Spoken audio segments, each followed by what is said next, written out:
Assalamualaikum warahmatullahi wabarakatuh. Perkenalkan, nama saya Amelia Moki dari kelas akuntansi B. Baiklah, pada video kali ini saya akan menjelaskan materi tentang saham. Yang pertama yaitu tujuan interaksional khusus. 1. Definisi dan jenis dividen serta pembayarannya. 2. Menghitung rate of return pada preferred stock dan common stock. 3. Apa yang menentukan saham naik turun. 4. Menghitung keuntungan yang diharapkan dan nilai buku per lembar saham. 5. Menghitung EPS, PER, ROI, dan ROE. 6. Zero Growth Model dan Signaling Theory serta Gordon Growth Model. 7. Mampu menjawab soal-soal yang diberikan secara baik dan benar. Selanjutnya yaitu ada banyak pihak yang terlibat dalam bermain di pasar saham. Secara umum ada 3, yaitu investor, government, dan spekulan. Ketiga pihak yang terlibat ini sama-sama memiliki tujuan dan kepentingan masing-masing, seperti pemerintah mencoba mengatur dan membuat arah pasar saham sesuai dengan kondisi dan target yang diinginkan dalam rencana pembangunan baik secara jangka pendek dan jangka panjang. Untuk lebih jelasnya, marilah kita melihat beberapa hal yang perlu diketahui dan dipelajari tentang saham. 1. Pengertian saham. Saham itu adalah tanda bukti penyertaan kepemilikan modal atau dana pada suatu perusahaan, dan kertas yang tercantum dengan jelas nilai nominal, nama perusahaan, dan ikut dengan hak dan kewajiban yang dijelaskan kepada setiap pemegangnya, dan persediaan yang siap untuk dijual. Selanjutnya, pengertian common stock dan preferred stock. Common stock atau saham biasa. Jadi common stock itu adalah saham biasa, yaitu suatu surat berharga yang dijual untuk suatu perusahaan yang menjelaskan nilai nominal atau rupiah, dolar, yen, dan sebagainya, di mana pemegang diberi hak untuk mengikuti RUPS atau Rapat Umum Pemegang Saham, dan RUPLSLB atau Rapat Umum Pemegang Saham Luar Biasa, serta berhak untuk menentukan pembeli right issue, penjualan saham terbatas atau tidak, yang selanjutnya di akhir tahun akan memperoleh keuntungan dalam bentuk dividen. Selanjutnya, jenis-jenis saham biasa. Nah, jenis-jenis saham biasa itu seperti apa ini? Yang pertama itu adalah Blue Chip Stock atau saham unggulan. Adalah saham dari perusahaan yang dikenal secara nasional dan memiliki sejarah laba, pertumbuhan, dan manajemen yang berkualitas. Kedua yaitu Growth Stock.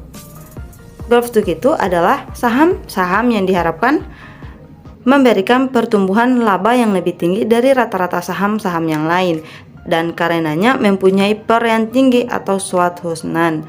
Kemudian defensive stock atau saham-saham defensi adalah saham yang cenderung lebih stabil dan masa resesi atau perekonomian yang tidak menentu berkaitan dengan dividen, pendapatan, dan kinerja pasar. Kemudian cyclical stock adalah sekuritas yang cenderung naik nilainya secara cepat saat ekonomi semarak dan jatuh juga secara cepat saat ekonomi lesu. Kemudian seasonal stock adalah perusahaan yang penjualannya bervariasi karena dampak musiman, misalnya karena cuaca dan liburan.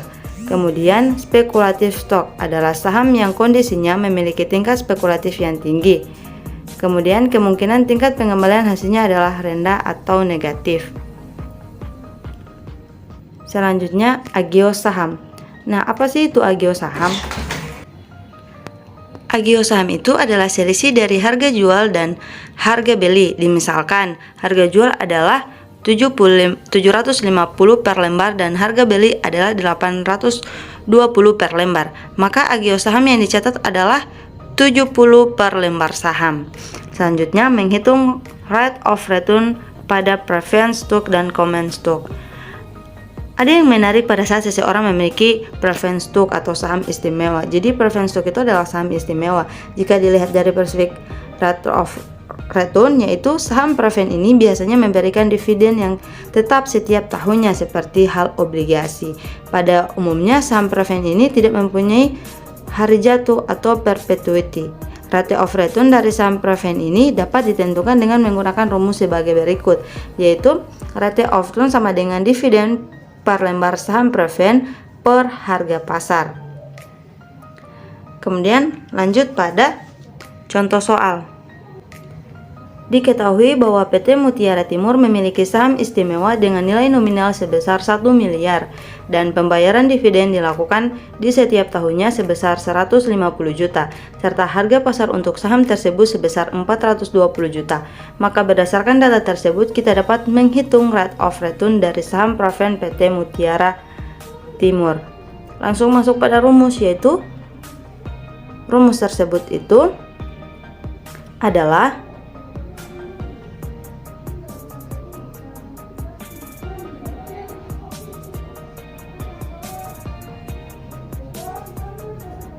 rate of return sama dengan dividen lembar saham preferred per harga pasar. Langsung dimasukkan dividen lembar saham preferred itu 150 juta per 420 juta. Kemudian hasilnya adalah 0,3571.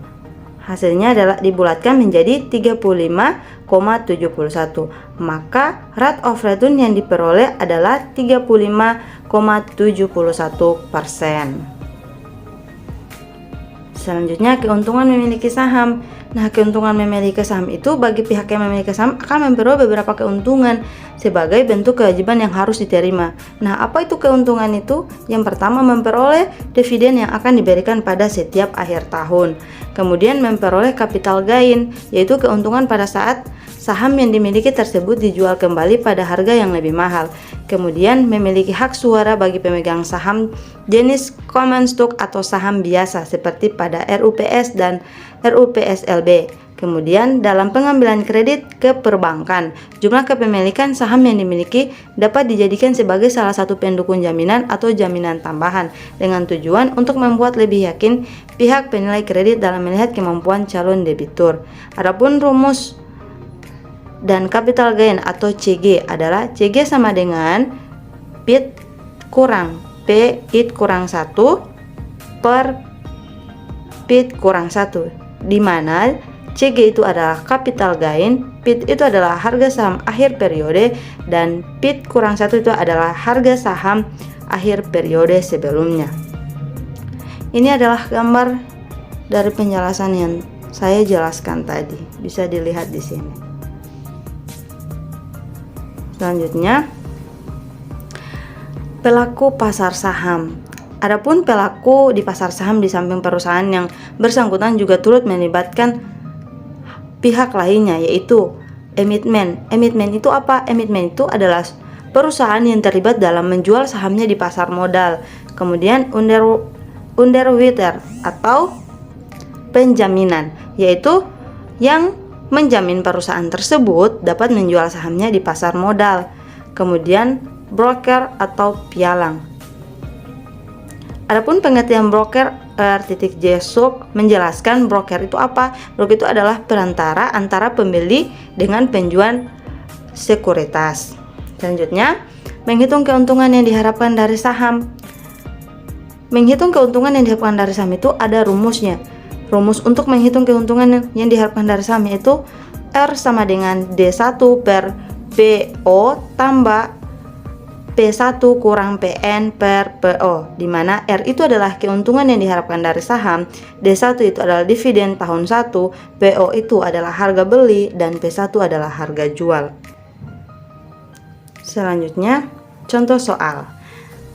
Manajer keuangan PT Balaputra Dewa melakukan analisis keuangan pada perusahaannya bahwa dividen tahun 1 yang diperoleh sebesar 5.000. Adapun harga beli dan harga jual masing-masing adalah sebesar 250 dan 270.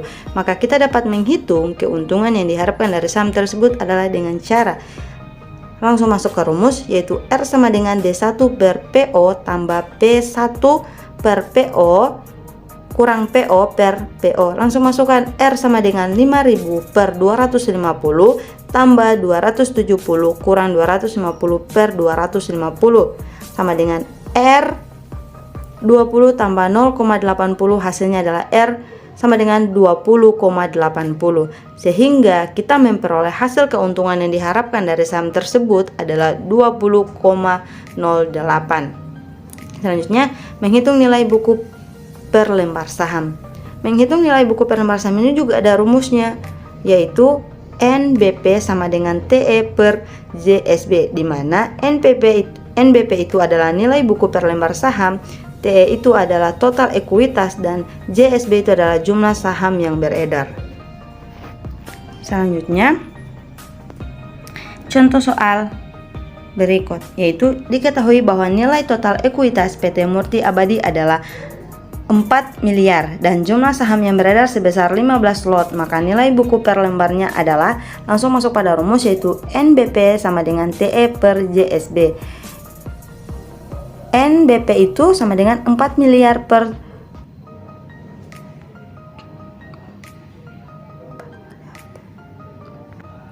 7.500. NBP sama dengan 533,333,333. Maka nilai buku per lembarnya adalah 533.333,333. Catatan satu lot adalah 500 lembar saham. Kemudian, menghitung pembayaran dividen yang tidak teratur. Dalam kondisi ini, tertentu perusahaan kadang-kala melakukan pembayaran dividen yang teratur setiap waktunya, dan itu terjadi bukan disengaja, namun tentunya didasarkan dengan berbagai alasan. Adapun rumus menghitung pembayaran dividen yang tidak teratur itu adalah PO sama dengan D per dalam kurung 1 tambah K per 1 pangkat 1 tambah D per dalam kurung 1 tambah K pangkat 2 tambah titik-titik tambah DOO per dalam kurung 1 tambah K pangkat OO. Kemudian, di mana PO itu adalah nilai intrinsik saham, D itu adalah dividen, K itu adalah tingkat diskonto. Kemudian masuk pada contoh soal. Sebuah perusahaan membayar dividen selama 8 periode sebagai berikut. Dilihat pada tabel berikut ini. Dan misalkan tingkat diskontonya adalah konstan, yaitu 5% setiap periodenya, maka kita dapat menghitung nilai intrinsik saham tersebut berdasarkan rumus di atas.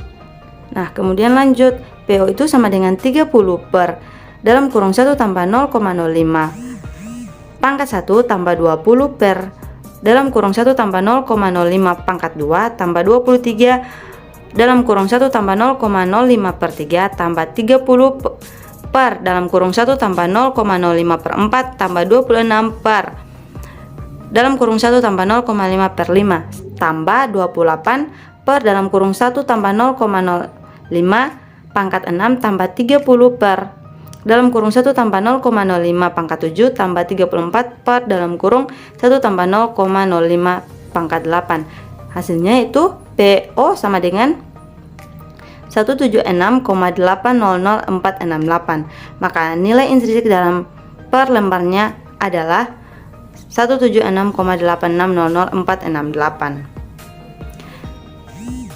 Selanjutnya, earning per share atau EPS. Earning per share atau pendapatan per lembar saham itu adalah bentuk pemberian keuntungan yang diberikan kepada para pemegang saham dari setiap lembar saham yang dimiliki. Nah, rumusnya apa? Rumusnya itu adalah EPS sama dengan EAT per JSB, di mana EPS itu adalah earning per share, EAT itu adalah earning after tax atau pendapatan setelah pajak, JSB itu adalah jumlah saham yang dimiliki. Contoh soalnya, contoh soal pertama yaitu PT Maharani Utama mencatatkan pada tahun 2007 memperoleh earnings after tax sebesar 200 juta dan 200.000 rata-rata tertimbang saham biasa yang beredar. Maka berdasarkan rumus di atas kita dapat menghitung EPS sebagai berikut, sama dengan EPS itu adalah 200 juta per 200.000. Kemudian EPS itu sama dengan 1000, maka EPS PT Maharani Utama adalah 1000 per lembar saham. Selanjutnya contoh soal kedua. Manajer keuangan PT Sentral Mutiara mengonfirmasikan bahwa tahun 2008 telah memperoleh OIT sebesar 6,3 miliar dan saat ini terdapat 120.000 rata-rata tertimbang saham biasanya yang beredar. Maka selanjutnya kita dapat menghitung EPS PT Sentra Mutiara dengan sebagai berikut. Langsung masuk pada rumus, yaitu EAT per JSB. Kemudian langsung masuk, EPS itu sama dengan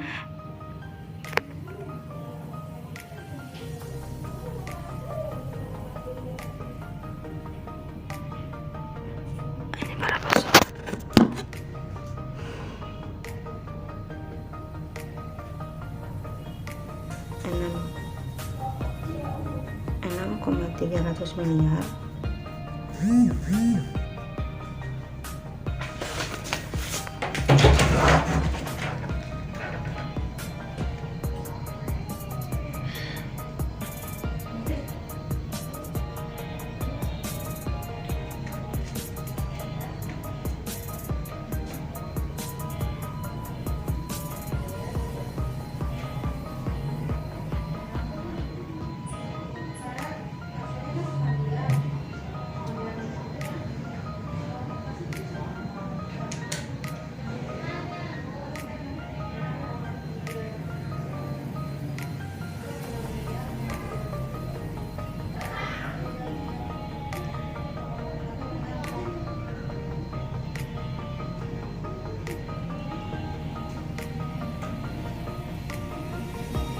ini tanggung apa deh, ini makanan hantu gak?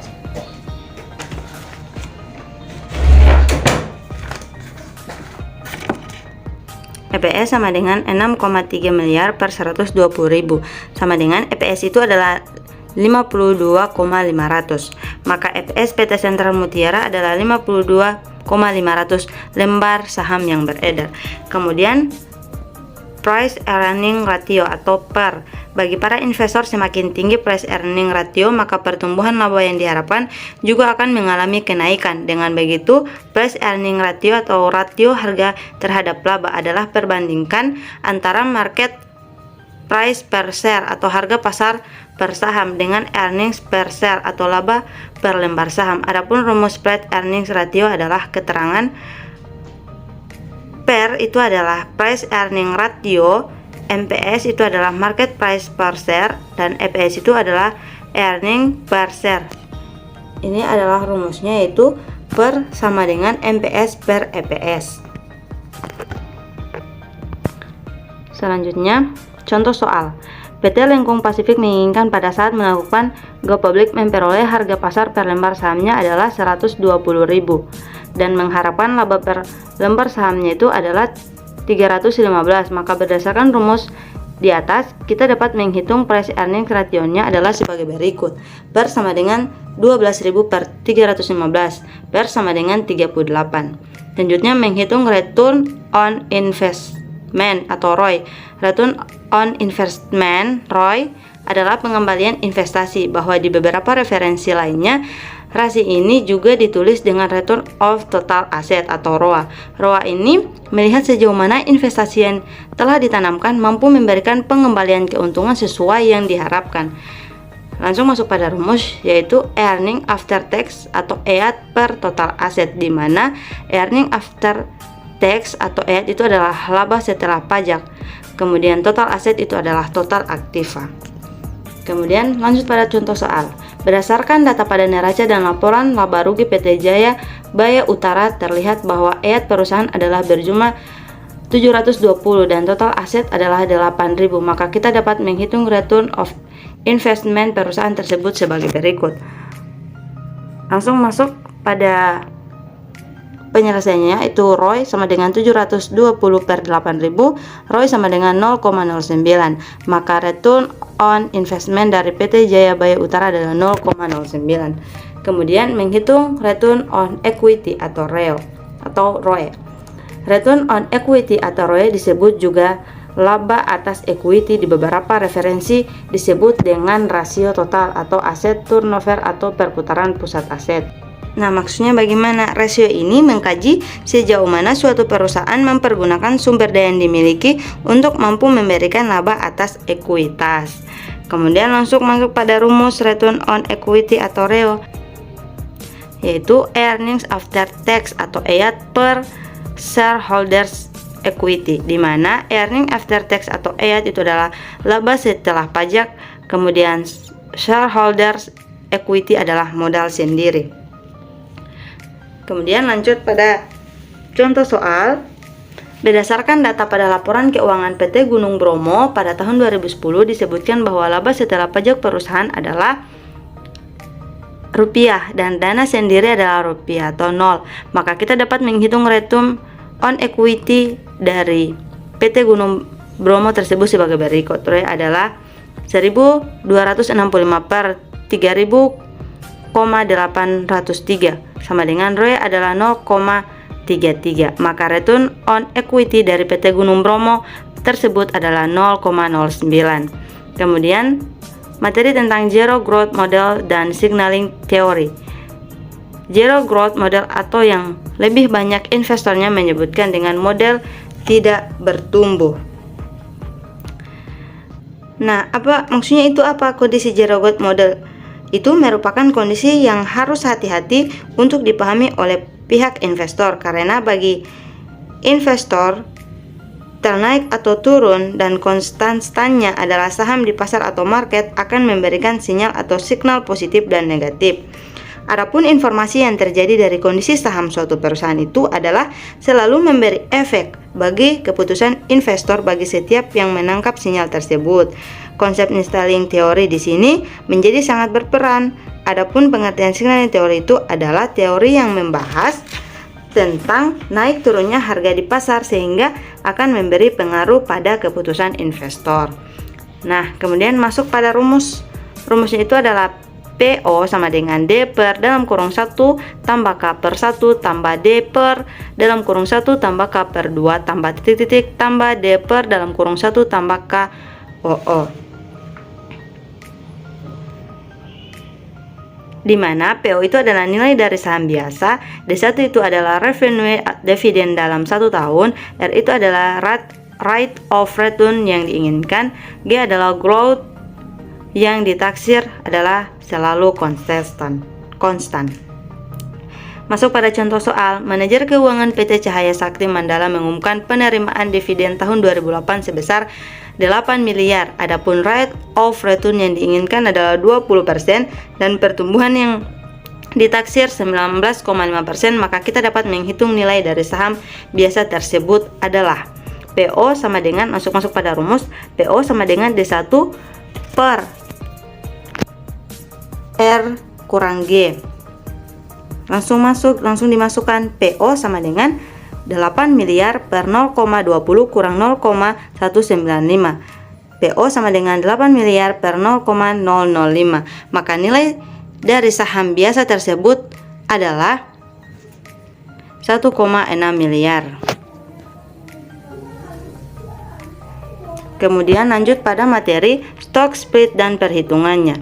Apa sih stock split itu? Adalah peningkatan jumlah saham beredar dengan mengurangi nilai nominal saham. Misalkan nilai nominal satu saham dibagi menjadi 2, sehingga terdapat 2 saham yang masing-masing memiliki nilai nominal setengah dari nominal awal, atau Van Horn dan Watt-Witt. Sedangkan menurut Hendy M. Fakhruddin, stock split atau pemecahan saham itu adalah pemecahan nilai nominal saham menjadi nominal yang lebih kecil, misalnya dari nilai nominal 1000 per saham menjadi 500 per saham, atau dari 500 per saham menjadi 100 per saham. Untuk memahami lebih dalam dapat kita lihat contoh di bawah ini. Misalnya sebelum ada stock split, saham biasa nominal 2.500 kurang dan 500 lembar itu adalah 12.500.000. Kemudian agio saham atau capital surplus adalah 5.200.000. Kemudian laba ditahan atau retained earnings adalah 18.400.000. Kemudian jumlah modal sendiri itu adalah 36.100.000. Selanjutnya sesudah ada stock split atau two on split, saham biasa nominal yaitu 1.250 dan 10 lembar yaitu adalah 12.500.000. Kemudian agio saham atau capital surplus adalah 5.200.000. Kemudian laba ditahan atau retained earnings adalah 18.400.000. Kemudian jumlah modal sendiri adalah 36.100.000. Ini dapat dilihat pada tabel ini. Pada gambar di atas ini terlihat bahwa harga saham yang berada